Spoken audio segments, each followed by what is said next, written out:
Be the first time that I would preach this message. And the Bible character that I would like to share to you this morning, probably hindi nyo pa naririnig. No? Especially sa mga katulad natin. No? Bible character na mapag-uusapan natin is hindi siya well known eh. Hindi siya si David, hindi siya si Abraham, hindi siya si Isaac and so on. The Bible character that I would like to share to you this morning is the man named Ahithophel. Sino pa, Pastor? Ahithophel. Oh, sabi ko na, hindi niya pa naririnig eh. Okay? He is the man who said to be his counsel. Yung kanyang payo, ah. This man is said to be, his counsel is like an oracle of God. Yung kanyang advice, yung kanyang payo, ay inihalin tulad sa salita ng Panginoon. But you know what happened sa story of his life? He hung himself after he ordered his house, sinaayos niya na ang lahat. And then later on, he hung himself. Huh? Pastor, akala ko ba he is the man known to be his counselor or likened into the oracles of God? At yun ang pag-usapan natin. What happened in between? What happened in between? Why a man whose counsel is likened into the oracle of God later on take his own life? What happened in between? Okay, so may I request everyone to please stand up and let us open our Bible. Muna, our key text sa umaga po na ito. Hebrews chapter 12, verse number 15. And then mamaya bubuksan po natin yung mga libro ng 1 Samuel and 2 Samuel. But for our key text, because this particular verse really capture what happened on the life of Ahithophel. Okay? Hebrews chapter 12, verse number 15. Eh, ito po ang sabi po ng Bible. Looking diligently, lest any man fail of the grace of God, lest any root of bitterness springing up trouble you, and thereby many be defiled. Take heed. Baka kung merong bitterness sa puso natin, it will not only destroy you, but it will also destroy a lot of people. And that's what happened in the life of Ahithophel. Let's pray. Ama namin Diyos na dakila at makapangyarihan po sa lahat. Kami po, Diyos, ay nagpapasalamat po sa umaga po na ito. At dalangin ko po ang inyong pangunguna, o Diyos, sa pangangaral ng inyong pong salita. At nawa po ang mensahe na aming mapapakinggan ay hindi lamang po basta maging bahagi ng aming memorya, bagkus ito po nawa, Panginoon, ay maging bahagi ng a very vital judgment sa aming buhay when we talk about bitterness, when we talk about resentment, and when we talk about forgiveness. I pray, O God, that the message that you gave to me ay ma-translate po natin, Panginoon, sa inyo pong mga anak, ating pong mga listeners sa umaga po na ito. At nawa po, Panginoon, ay mabigyan po kami ng tamang gabay patungkol po sa aming pong mga decision making, especially when it comes to forgiveness and bitterness. Help us, Lord, to really see the core of the message and help us, Lord, to apply this in our everyday life. This is my prayer. In Jesus' name, amen and amen. Please all be seated po. The title of the message is, paki-flash natin yung title lang yung binigay ko sa'yo, diba? The title of the message is The Tragic Story of the Man Whose Counsel is Likened to the Oracles of God. Okay?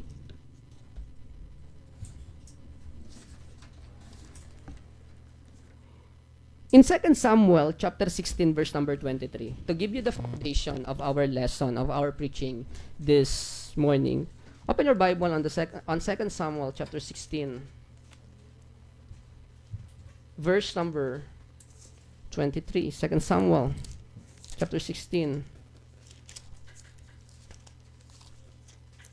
Hirap hanapin no?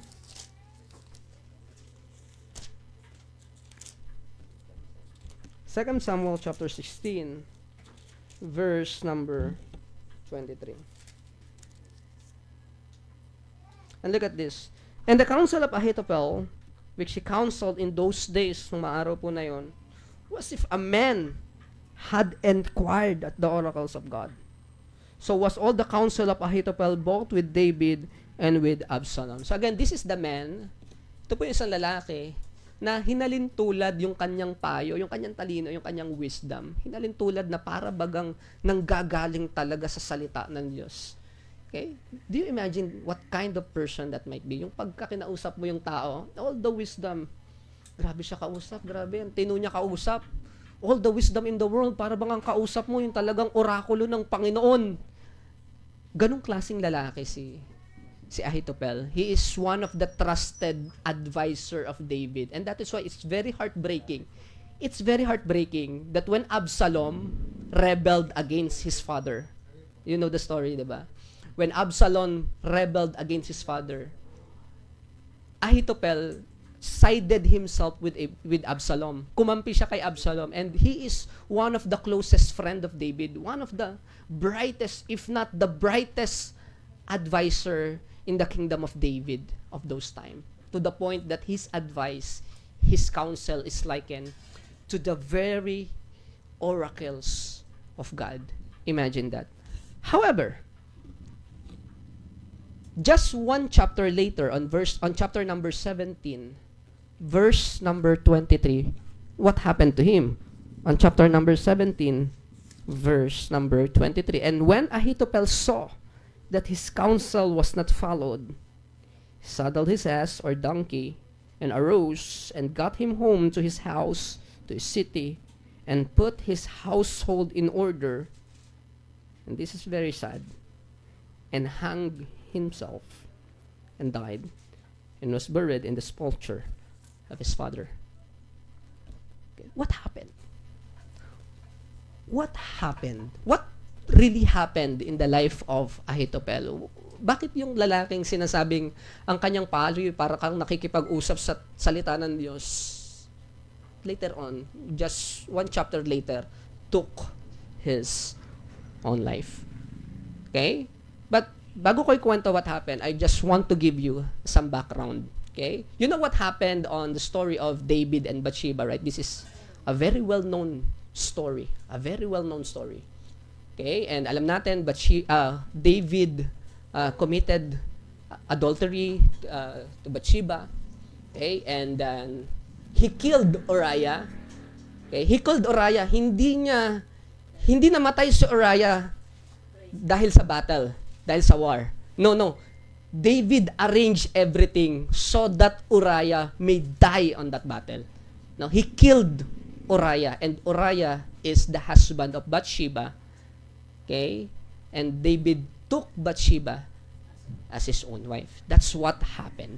Okay? And while I revisiting those passages, kasi ang mga nauna ko natutunan, hindi si Bathsheba, co-accuse yan ni David, hindi yan ano. Then I visited, kasi yun yung mga natutunan natin before, di ba? Yung tinuturo. Hindi, kasi bakit kasi doon siya naligo? Gusto niya rin, di ba? Yung mga ganong ano. And then I visited those passages. I visited those passages. And I discovered a lot of things, especially when it comes to Bathsheba.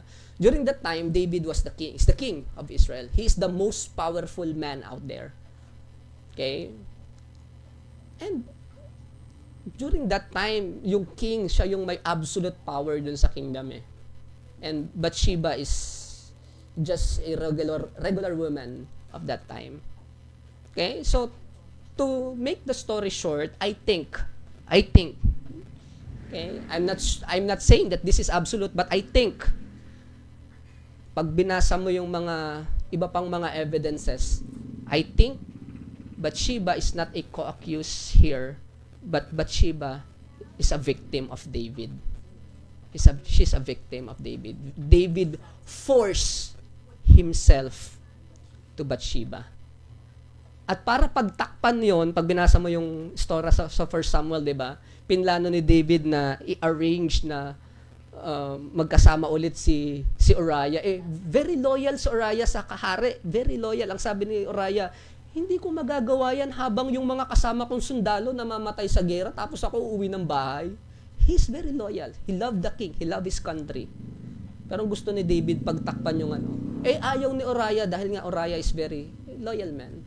So what David did is, he arranged everything so that Uriah might be killed in battle. That's wrong on every area, kahit saan mo tingnan, maling-mali yun. Maling-mali yun. Kaya nung sinaway siya ni Nathan, alam mo, David, may isang lalaki, nasa kanya lahat. Sa kanya yung mga alagang hayop and so on. Tapos may isang lalaki, meron lang siya nag-iisang tupa, parang ginawa na niyang sariling anak, nakasama niyang kumakain sa sarili niyang hapagkainan. Pero may dumating naman lalakbay, inutos nung mayamang lalaki, ipakatay pa yung tupa nung mahirap. Sabi ni David, sumpain ng lalaking yan, hanggat ako'y nabubuhay, dapat siyang patayin. Sagot ni Nathan, ikaw ang lalaking yon.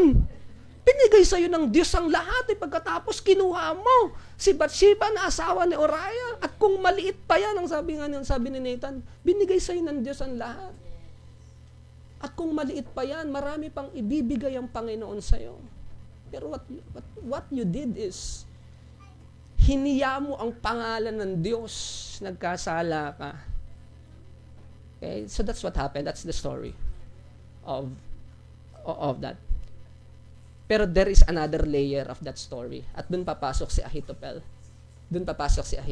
Did you know that when you read, mga kapatid, when you read 2 Samuel chapter 23 verse number 24 at 34, 2 Samuel, Brad, i-flash mo na nga para hindi na ako mahirapan. 2 Samuel chapter 23 verse number 34.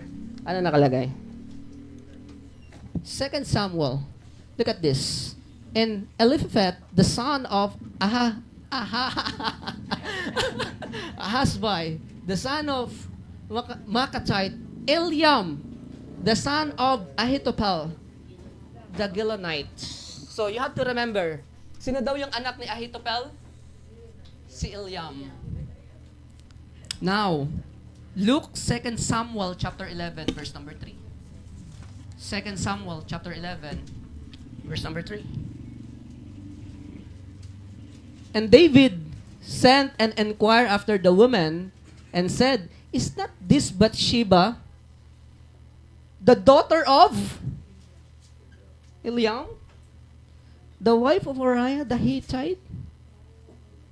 Now, Ahithophel is the wisest advisor of David that said to be his counselor is likened to the oracles of God. Ladies and gentlemen, Bathsheba is the granddaughter of Ahithophel.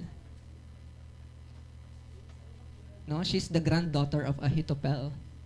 Okay? And that is why, sabi ko nga, it makes sense that when Absalom rebelled against his father, Ahithophel sided himself with Absalom with the sole purpose of destroying David and his kingdom. Why? Because he forced himself to his granddaughter. Okay? And to give you another background of what happened. Okay? Before David became a king, before we know David to be the greatest, if not one of the greatest, or if not the greatest king of Israel, he was a fugitive. No? Kasi di ba, if you try to remember, hinahunting siya ni Saul. Grabe si Saul, nag-exist yung buong kingdom niya para i-persecute si David. Okay? And then, ang nangyari na mga kapatid, kakahunting ni Saul kay David, ang sabi po ng Bible, no, mga minamahal, on 1 Samuel chapter 22, verse number 2, lahat ng mga walang kwenta, lahat ng mga itinakwil ng lipunan, lahat ng mga outcasts, lahat ng mga lalaking inaayawan, according to 1 Samuel chapter 22, paki-flash niya ako bro, verse number 2, they gathered themselves to David, no? Okay? And everyone that was in distress, and everyone that was in debt, and everyone that was discontented gathered themselves unto him and became a captain over them, and there were with him about 400 men. So nung panahon na down si David, nung hinahunting siya ni Saul, yung lahat ng puntahan niya, diba? Gusto siyang patayin. Yung mga taong katulad niya, those who are discontented, yung mga ayaw ng lipunan, okay, sumama kay David. Okay? He became the king among the rejected. The rejected king became the king of those who are also rejected. Okay? So that's what happened. Okay? Before David ever sat upon the throne, he was a fugitive king. He was hunted by Saul, driven into caves, forced into wilderness, living among rocks, deserts, and stronghold. But in those dark seasons, no, mga minamahal, God began gathering people around David. The Bible says in 1 Samuel chapter 22 verse number 2, and everyone that was in distress, and everyone that was in debt, and everyone that was discontented, gathered themselves unto him. The rejected gathered to a rejected king. The broken came, the forgotten came, the unwanted came, and in the cave of Adullam, God began building a kingdom of out of the wounded men. Those are the outcasts would later known became David's mighty men. So those outcasts, no, mga kapatid, sa paglipas ng panahon, sa paglipas ng istorya, those outcasts will eventually became the mighty men of David. Okay? Saan natin makikita yan? Pagdating, no, mga minamahal, sa 2 Samuel chapter number 23. Their names are recorded with honor. Men who fought for David, bled for David, risked their lives for David, believed in him when the rest of the nation rejected him. And look at this. On 2 Samuel 23, verse number 39, you look at that very familiar name. 2 Samuel chapter 23, verse number 39. Among those mighty men, there is a familiar name. 2 Samuel chapter 23, verse number 39. A very familiar name. Uriah. Uriah, the Hittite. Si Uriah is not a regular soldier, kapatid. Uriah was not a regular soldier. Uriah was a part of the mighty men of David. And who are those mighty men of David? Ito yung mga nakasama niya during the darkest days of his life. Okay? Okay? During the darkest days of his life. Yun yung mga nakasama niya. Kaya yung betrayal dito ni David, no, mga kapatid, napakalalim nitong betrayal ni David. Kasi magkakasama sila nung panahon na napakadilim, napakahirap, nung sila'y hinahunting para patay, magkakasama sila eh.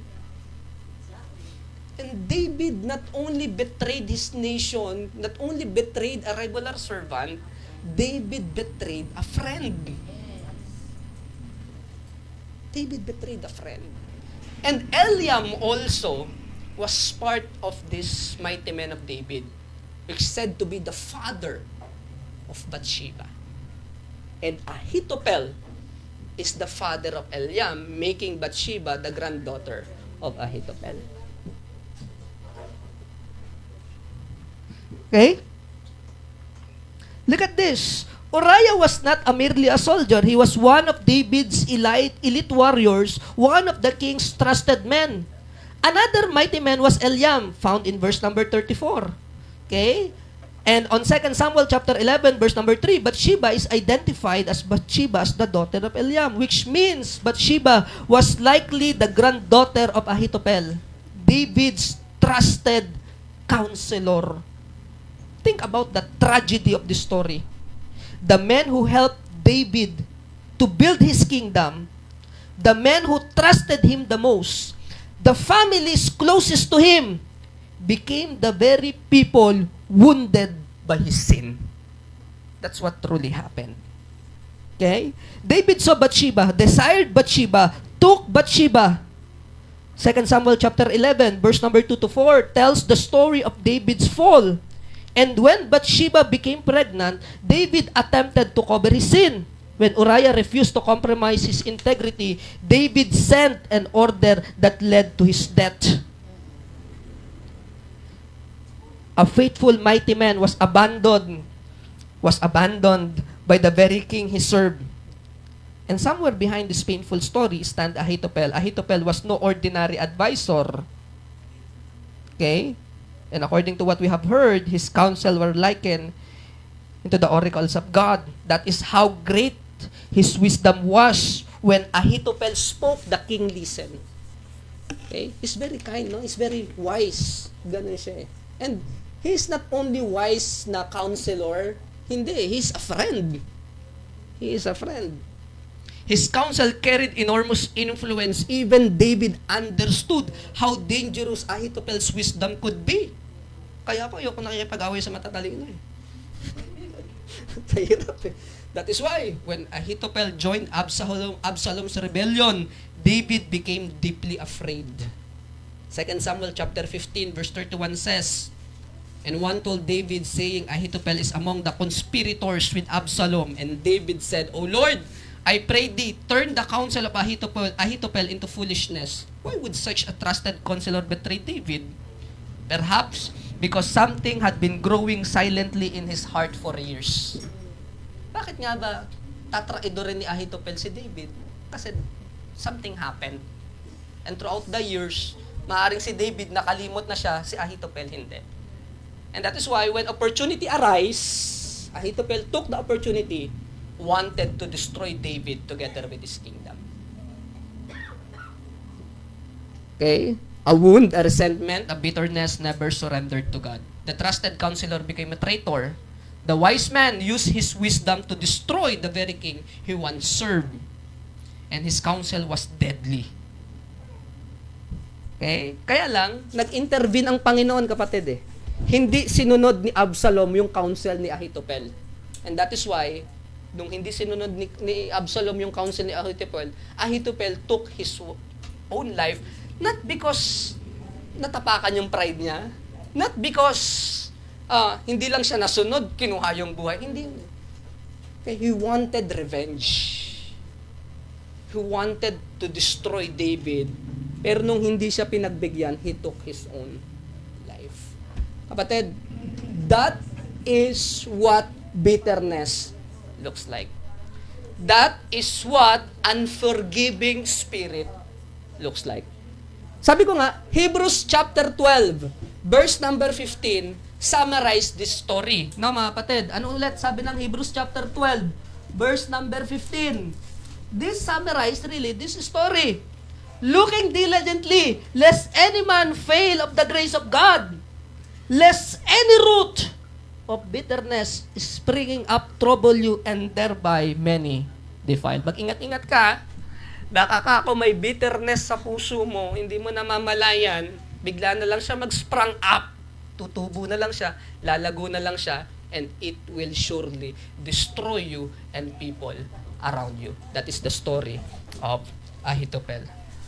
For this morning, I have just a couple of points. No? Baybayin natin ang mga lesson na matututunan natin sa buhay ni Ahithophel. Number 1, bitterness destroy even good people.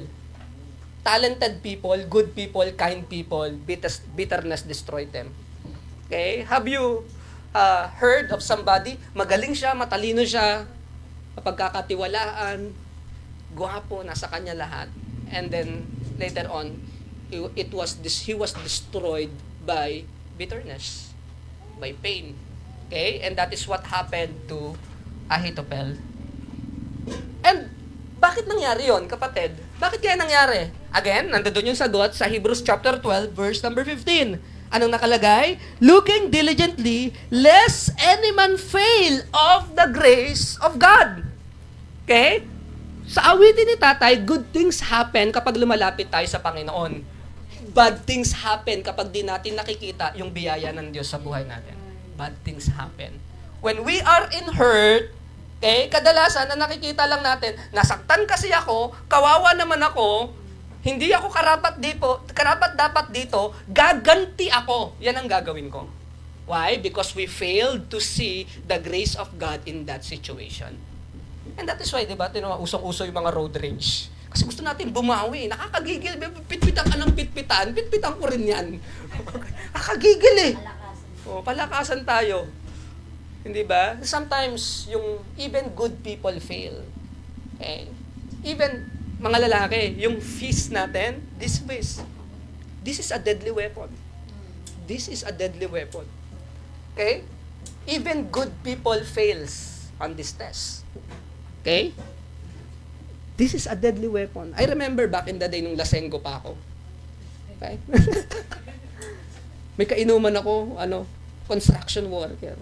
Construction, malaki katawan. Magkasing tangkad lang kami halos, pero malaki yung katawan niya kasi sa construction worker. And then, yung sa inuman namin, pinagtitripan niya ako kasi nga, maliit ako, ganyan-ganyan. Pinagtitripan niya, ginagawa kong laruan ng inuman. Sa kalasingan ko, sinapa ko siya sa panga. Dito. Natumba siya, kapatid. Sa liit kong to, Sa gaang kong to.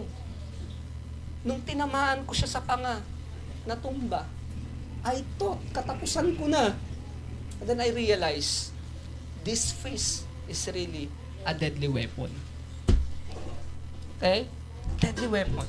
And a lot of situation na mga kapatid, kaya whenever you heard the news, anong dahilan ng mga nakapatay? Nagdilim kasi yung paningin ko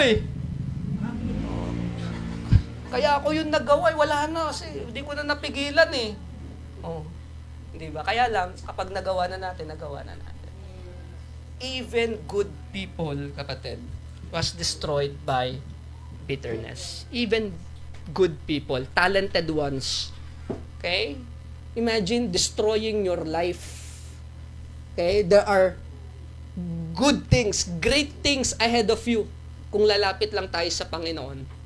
Good things, bright things ahead of us, prepared for us.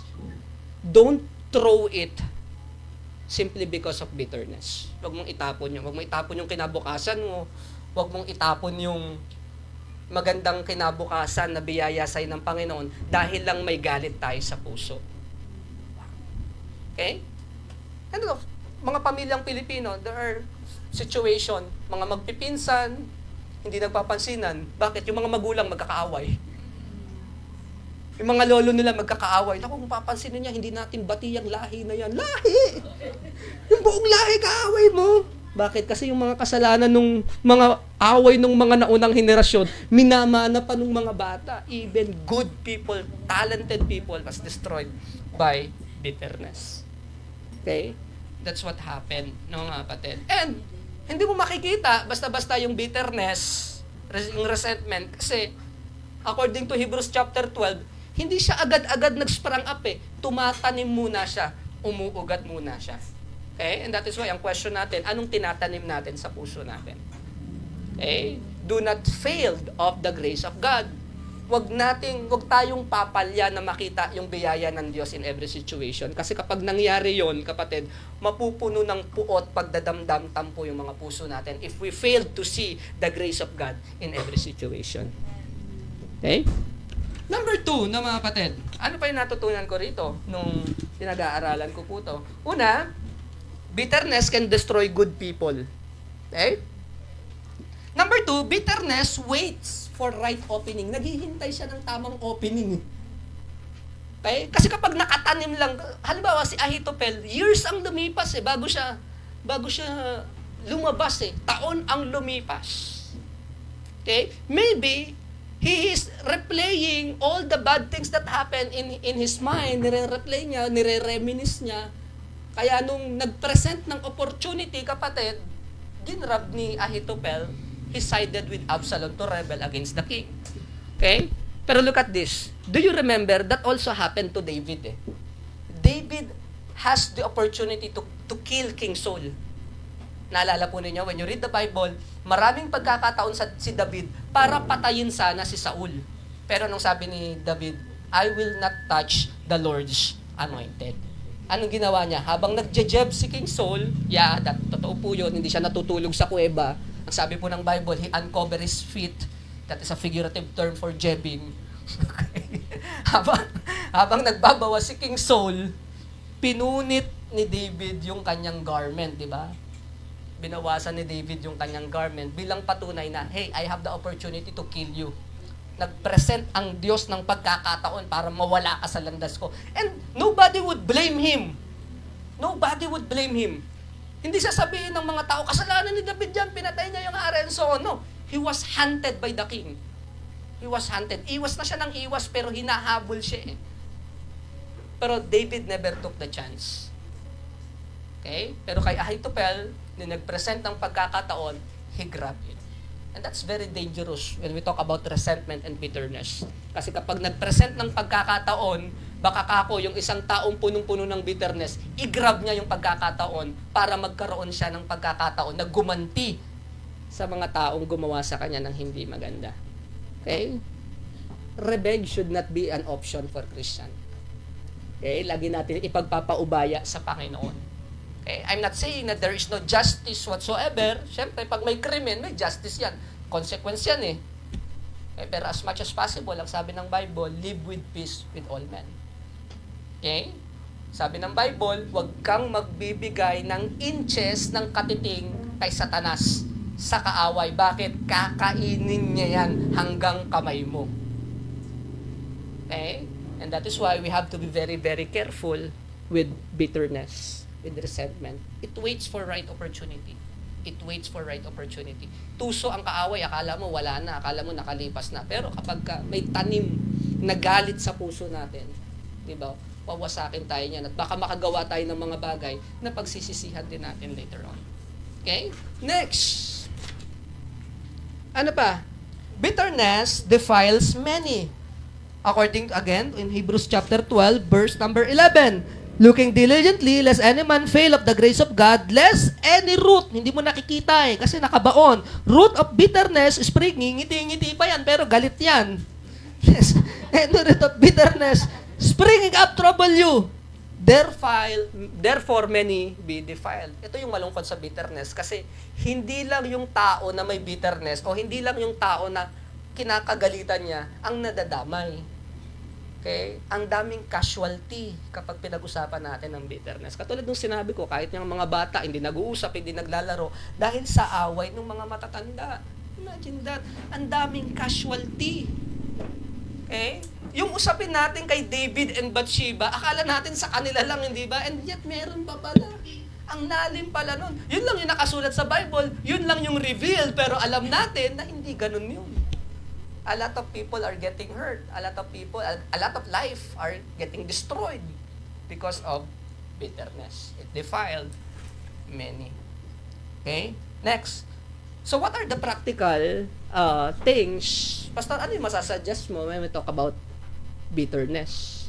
Okay? What are the practical things? How can I deal with bitterness in my heart? Number one, trust the justice of God. Pagtiwalaan mo yung hustisya ng Panginoon. Huwag mong mamaliitin ang hustisya ng Diyos. Huwag mong mamaliitin. Kaya ang sabi ng Bible, vengeance is mine. Saith the Lord, ako ang gaganti para sa'yo. Okay? Kasi tingnan mo, pag sinabihan ka ng pangit, anong bawi mo? Pangit ka rin, pati nanay mo, pati tatay mo, pati lolo mo, pangit kayong lahat. Kasi pag bumawi tayo, it's either sobra or kulang. Ganun tayo. Pero kapag ka ang Diyos ang gumanti, kapatid, nako, wag mong mamaliitin ang hustisya ng Panginoon. Okay? Wag mong mamaliitin. At yan din ang sinasabi ng Bible. Paalala rin yan sa mga mananampalataya. Wag mong mamaliitin. Pag binasa mo yung Hebrews chapter 10, wag mong mamaliitin ang pagdidisiplina ng Panginoon, ang hustisya ng Diyos. Wag mong mamaliitin. Kasi grabe rin ang Panginoon. Pag pinag-usapan mo, Hebrews chapter 12, ano yan? About discipline yan. Magmula verse number 1 sa susunod na mga verses. Punong-punong discipline yan. Wag mong mamaliitin ang hustisya ng Panginoon. Okay? Trust the justice of God. Okay? And also, pag pinag-usapan natin ang justice, applicable din dyan yung mercy, yung awa ng Panginoon. Para kanino naman yung awa ng Panginoon? Para sa mga nagsisi sa kanilang mga pagkakasala. Yun din naman ang mabuting balita. Kung magre-repent tayo, kung talagang pagsisisihan natin, kung totoo, genuine yung 1 John 1:9 sa atin, makatatanggap tayo ng awa galing sa Panginoon. Ano yung awa, kapatid? Yung awa, yung karapat-dapat sa'yo, hindi ibinigay ng Diyos. Ano yung karapat-dapat sa'yo? Impyerno. Okay? Disiplina, parusa, pero winidhold ng Diyos. Yun ang mercy. Ano naman yung grace? Ang grace, yung hindi sa'yo karapat-dapat, ibinigay sa'yo. Hindi karapat-dapat sa iyo ang langit, pero ipinagkaloob ng Panginoon. Hindi karapat-dapat sa atin ang kanyang pag-ibig, pero ipinagkaloob ng Diyos. Magkaano yan yung grace at mercy. Pero sa lahat ng mga tunay na nagsisi sa kanilang pagkakasala, palaging may awa ang Panginoon. Kaya nga si David, di ba? Hindi siya namatay eh. Di ba? Sabi, pag binasa mo yun sa 1 Samuel chapter number 12, yung narrative doon, yung thou art the man, you remember the preaching? However, sabi ni Nathan, hindi ka pa kukunin ni Lord. Bakit? Kasi nagsisi si David eh. Palaging may awa ang Diyos. Sana pinagtiwalaan din ni Ahitopel yung awa ng Panginoon. Hindi eh. Hindi kontento si Ahitopel eh. No? Hindi siya kontento. Gusto niya wasakin. Inilagay niya yung batas sa sarili niyang mga kamay. Okay, sabi nga ng iba. Okay? Pero, kung hindi tayo magkakaroon ng tunay na pagsisisi, merong condemnation, kahatulan na naghihintay sa mga mamataas laban sa Panginoon. Doon talaga lubusang nagiging nakakatakot, no, mga kapatid, yung hustisya ng Diyos. Kasi kung hindi natin tatanggapin ang kanyang awa, hindi po ba, merong condemnation na naghihintay sa mga nagmamataas sa harapan ng ating Panginoon. So, trust the justice of God. Okay? Secondly, na mga kapatid, remember that God is still in control. These are the practical, no? Number 1, trust the justice of God. Number 2, remember that God is still in control. Remember that He is still on the throne. Everything is under of the grace of God. It's still under the sovereignty of God. Okay? Everything. Pagtiwalaan natin yun. Huwag nating sasabihin, bakit ako? Hindi ako karapat dito. Dapat yung marami namang taong masama dyan, sana sila na lang. Diba? Minsan ganun tayo eh. Lord, bakit ako pa? Marami namang iba dyan, mas masama. Sana sila na lang. Okay? Pero pagtiwalaan natin yung soberanya ng Panginoon, He's still in control. He's still on the throne. Romans chapter 8, verse number 28 said, And we know, hindi we feel like it. And we know, alam ko, nakakasigurado ako, nakakatiyak tayo, sabi ni Apostle Pablo. And we know, okay? This is not a suggestion, this is not an emotional impulse. And we know, this is intellectual knowledge. And we know, okay? Based on his experience. And we know that all things work together for good in one condition, to those who love God and called according to His purpose. Okay? Mahal mo ba ang Panginoon? Amen. All things work together for good. Okay? Ang problema kapag di mo mahal ang Diyos. Okay? Yun na, mas malaking problema. Pag di mo mahal ang Panginoon, mas malaking problema. Pero kung mahal mo ang Panginoon, all things work together for good. Remember that God is still in control. Number 3, na mga kapatid, again, this is practical. Number 3, take it to the cross. Take it to the cross. You remember, mga minamahal, maaaring ang nakikita natin yung taong nagkasala sa atin. Diba? Yun ang nakikita natin. Yung mga taong gumawa sa atin ng hindi maganda, yun ang nakikita natin. Pero, alalahanin natin na in some point ng buhay natin, tayo katulad din niya. Bakit? Lahat tayo nagkasala sa Panginoon, pero nakatanggap tayo ng pagpapatawad sa Diyos. Kaya anong sabi ni Peter, di ba? Lord, hanggang kailan kami magpapatawad? 7 times? Anong sagot ng Panginoon? Hindi, 70 times 7. It doesn't mean na 490 times. Hindi ibig sabihin, hanggat may pagkakataon, matuto tayong magpatawad. Take it to the cross. Lagi natin alalahanin ang cross ng Panginoon. Na sa cross ng Kalbaryo, inaako ng Diyos, ng Panginoong Jesucristo, lahat ng pagkakasala ng sanlibutan. Okay? You remember the mercy seat. Di ba sa mercy seat, nagwiwisik sila ng dugo ng hayop, signifying na yung kasalanan nila, inako nung lamb na yon, no? nung tupa na yon. Kaya pagdating ng New Testament, behold, sabi ni John the Baptist, nung nakita niya ang Panginoon, behold, Masdan, the Lamb of God who taketh away the sins of the world. Okay? Meaning, Jesus Christ is the ultimate fulfillment para yung kasalanan ng sanlibutan malinis. Revelations chapter 1, verse number 5, nilinis niya ang ating mga kasalanan sa pamamagitan ng sarili niyang dugo, kapatid. So take it to the cross. Lagi natin alalahanin, we are also forgiven. pinatawad din tayo ng Panginoon. Di po ba? Mas madaling magpatawad kapag naaalala mo na ikaw ay pinatawad din. Hindi ko sinasabi na umakto tayo na parang walang nangyari. Hindi ko sinasabi na baliwalain natin yung mga masamang pangyayari sa buhay natin. Hindi po ba kayo mga taong gumagawa ng hindi maganda? I'm not saying that. Pero kung merong tunay na repentance on that person, what we gonna do but to forgive? After all, ganun din ang ginawa ng Panginoon sa atin. Okay? Repentance, forgiveness. That is the only way, kapatid. That is the only way. There is no other way around. Okay? If we truly want forgiveness, we have to repent. Okay? And if you want to release yourself from the poison of forgiveness, the poison of bitterness, you have to forgive. Okay? There is no shortcut there. I'm not saying that that is easy. I'm not saying that. Okay? It's not an emotion per se. Okay? But it is a decision. Forgiveness is not an emotion. It is a decision. Sometimes, kahit hindi mo feel, hindi ko pa siya feel na patawarin. Hindi ko pa siya nakikitang nagdurusa ng gusto. Gusto ko, pag pinatawad ko siya, yung talagang nagdurusa siya, yung dapang-dapa siya. Forgiveness is not an emotion, it is a choice. And we forgive because of Christ's expense. In the book of Philemon, pag binasa mo yun, isang chapter lang naman yung Philemon. Ang sabi ni Apostle Paul kay Philemon, si Philemon kasi mayamang lalaki na nagmamay-ari ng slave during that time. Okay? Anong problem? Hindi talaga problem eh. Ang problem, si Onesimus na slave ni Philemon, na save. Habang nag-run away siya kay Philemon. Yun ang istorya nun, yung book of Philemon. Si Onesimus, run away slave. And during that time, kapag tumakbo yung slave, ang parusa dyan, lalagyan niya ng, nakakita ka na ng baboy na may paso. Lalagyan niya ng tatak, red hot iron, ilalagay sa noo, sa dibdib, kung saan-saan, bilang patunay na, yan, runaway slave yan. Ganun ang parusa noong unang panahon.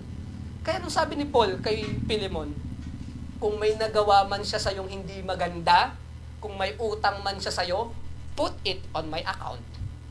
Bakit? Hindi ko sinasabi na may utang ka rin sa akin dahil ako nag-share ng salvation sa'yo, pero parang ganun na nga. Babasahin sa Philemon. Yung talaga nakalagay. Okay? Accept him, not as a slave anymore, but a brother. Yun ang sabi ni Paul kay Philemon. Okay? So, take it to the cross. And lastly, mga kapatid, do not interpret the situation without God. Do not interpret the situation without God. Huwag mong i-interpret yung nangyari sa'yo na wala sa lente ng Panginoon, na para bang wala kang Diyos sa buhay. Huwag. Kasi sabi ko nga, on Hebrews chapter 12, bakit daw nagkaroon ng bitterness? Because they failed to see the grace of God. Naakala natin yung grasya ng Panginoon umiira lang kapag conveniente, kapag masaya tayo, kapag masigla, kapag walang karamdaman, pero hindi natin nakikita ang biyaya ng Diyos kapag nandoon tayo sa mga maitim na bahagi ng buhay natin. That's wrong. That's wrong. Even on the cross, while Jesus Christ is dying, there is grace there. Okay? Palaging may biyaya ang Panginoon. Dapat lang maging sensitibo tayo sa paghanap ng biyaya ng Panginoon. In 2 Corinthians chapter number 12, naalala niyo yung preaching last time, Paul has what? He has a thorn in the flesh. And he asked the Lord 3 times, Lord, take this away from me. Please, Lord, take this away from me.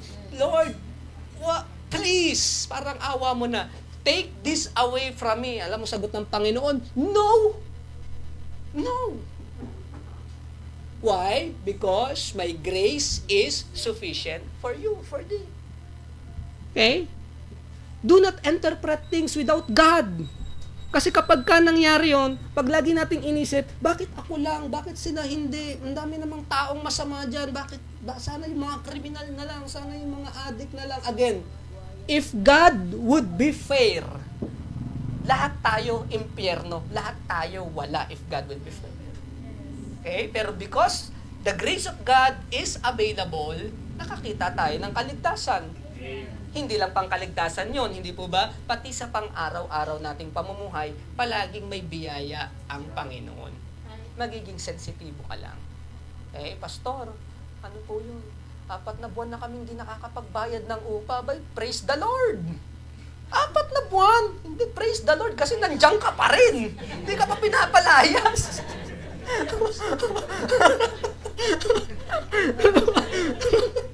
Praise the Lord, kapatid. Diba? Okay? So, do not interpret without the grace of God, no? Or without God.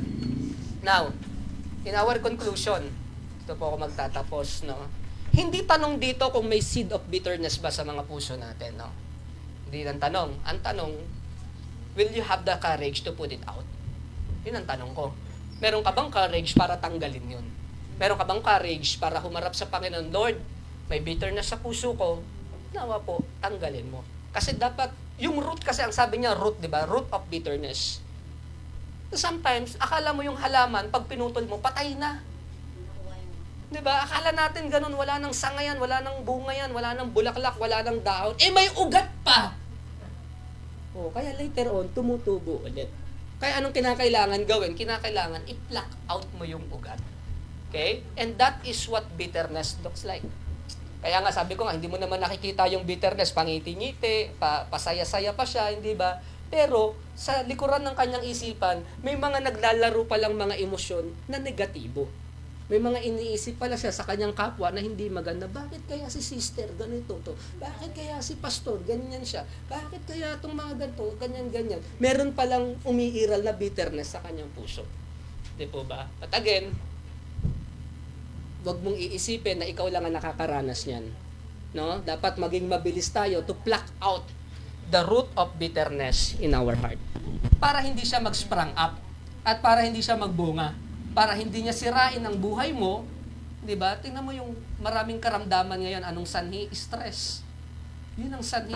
Kaya meron din sa research, no, yung mga pinakamasasayang mga tao sa buong mundo, mga Kristiyano.